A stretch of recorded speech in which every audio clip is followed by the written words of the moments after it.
Justin, you want to watch a movie? Yeah, sure. What you got? What do you think about... No, I saw it last week. Oh, what about... Not again. Oh. How about this? Wait. You want me to watch what?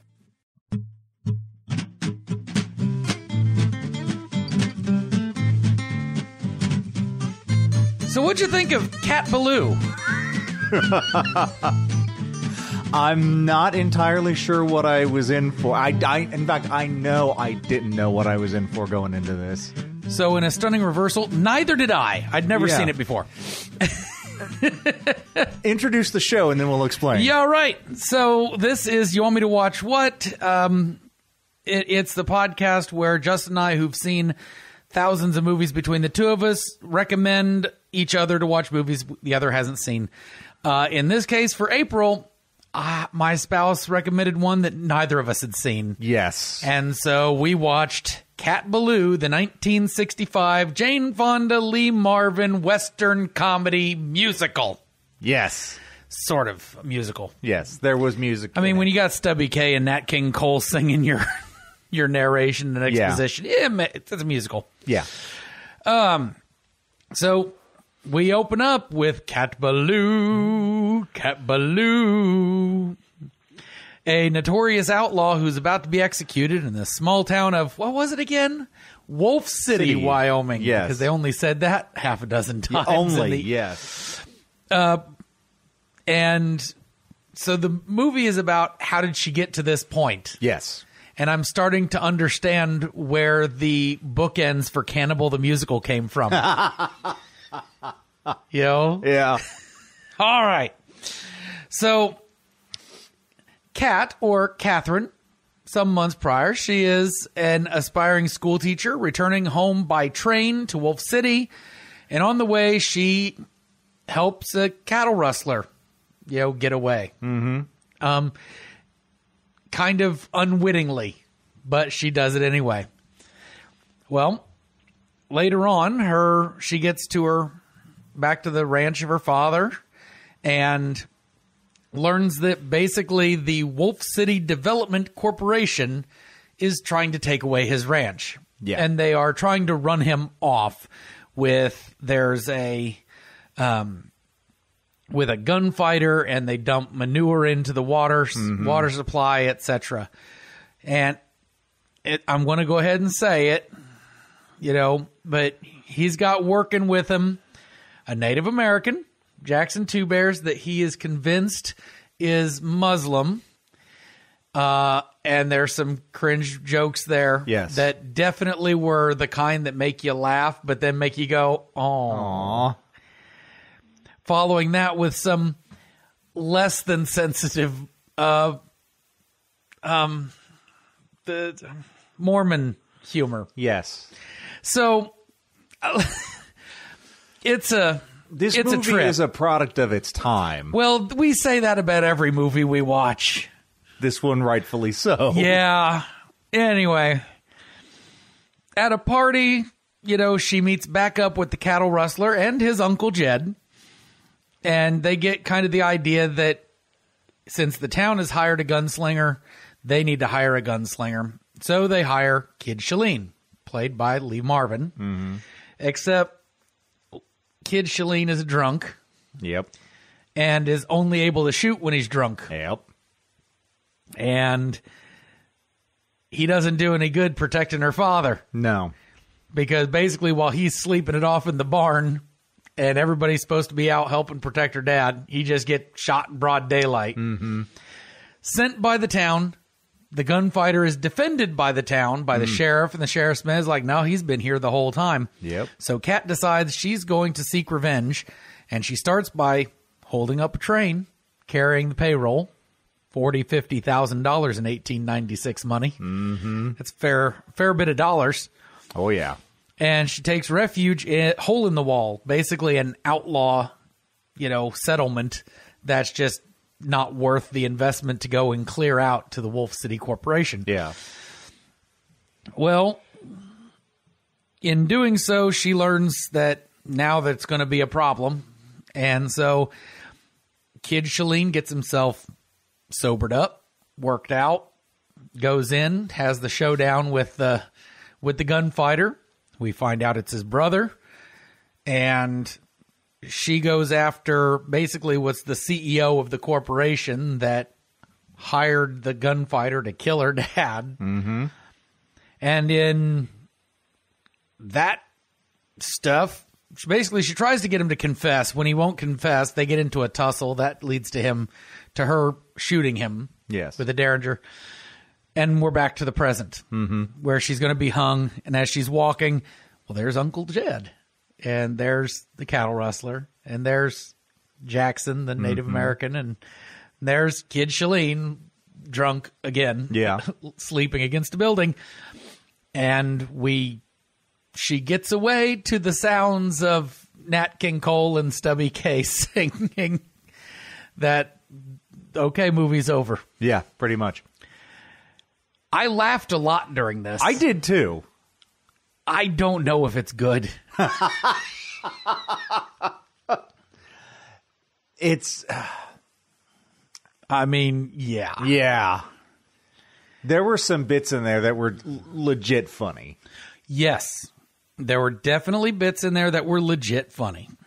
And I did... you don't think of Lee Marvin as a comedic actor. Not usually. And did you notice that he played dual roles in this?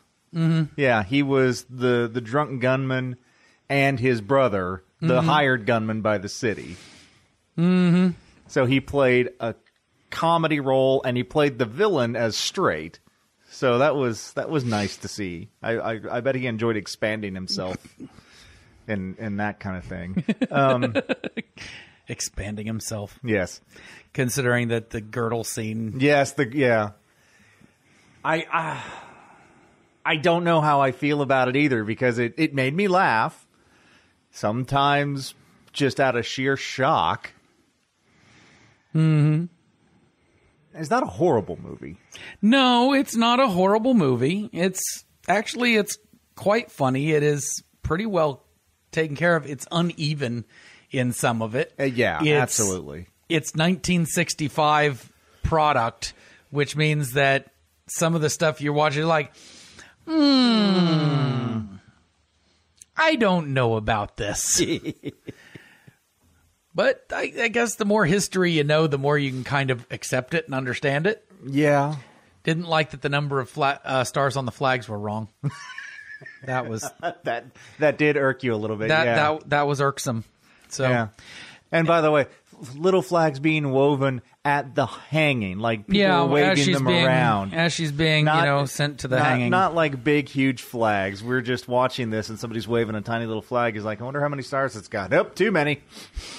Yep, too many. So, in terms of... So, Jane Fonda is good in this. Jane Fonda is Cat Ballou. Yes. And she's a little bit wide-eyed. Uh-huh. A little bit, it's like baby's first temper tantrum. Yeah. Where it's like she's suddenly learned at the age of 20-something that there is injustice in the world. Yeah. And so there's a little bit of trouble there. Mm-hmm.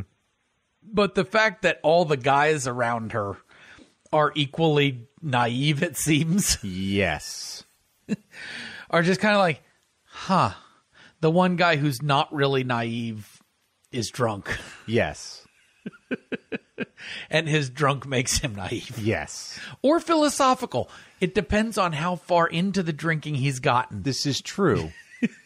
And the one time he sobers up, he's kind of an idiot because he thinks Cat is in love with him. Yes. No. I watched the movie, too. I know you did. You were there with me. This is a thing. That seems like it. Felt like it was shoehorned in. It feels like something that happened when, like, Lee Marvin comes in on the scene and just makes something up.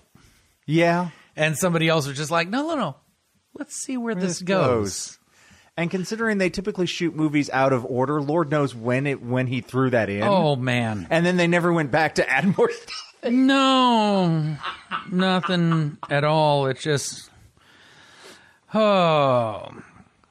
So I don't have a whole lot to say about it. I mean, is it funny? Yes, it's funny. I don't have any kind of nostalgia to go back and rely on to talk to you about it. Yeah, no, me neither. This is one of those things where I watched the thing and we pretty much made a Geek Cave, setting of this where just about all of us were in the room. It's like between the looking at each other with like, is it okay to laugh at this eyes?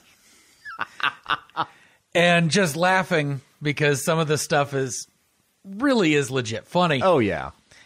I think it's a see it from me. I'm going to say it's a see it at least once. At least once, maybe twice. And probably we'll have to find it on Blu-ray for Darren. Probably, yeah. I absolutely adored Lee Marvin in it. And I've not seen much of his stuff, but as soon as he hit the screen, I'm just like, okay, I can get behind this character. I know where they're coming from. There's some stuff going on here. There's some stuff going on here, yeah. Okay, now, was this before or after Barbarella? This is... When did Barbarella come out? I don't know. Okay. That was one of your movies. Yeah. Well, just because okay, Barbarella was 68, so this is before Barbarella by about 3 years. Okay. Clearly, Westerns didn't work out for Jane Fonda. She needed to do a space epic. Space epic. Mm-hmm. Yeah, okay. And then she had to do workout videos. Well, you find your niche. I suppose I would say, yeah, I'm going to land on this. This is a see it. If for no other reason, it is funny. And it has parts of it that are no joke, laugh out loud funny. Yes. Sometimes it's funny because of naivete. Yes. Sometimes it's funny because of willing ignorance. Yes. And sometimes it's funny because, well, aren't we glad that we've grown and matured as a society? And sometimes it's funny just because it's funny. Sometimes it's just funny. Yes. So, all right, see it from me.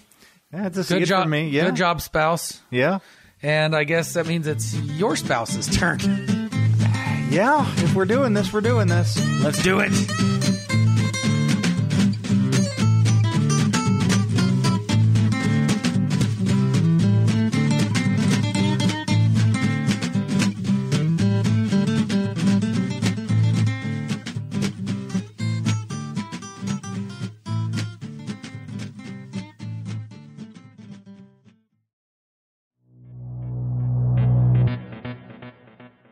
Hello, meat popsicles. Why don't you grab your multipass, a drink, and come sit with us?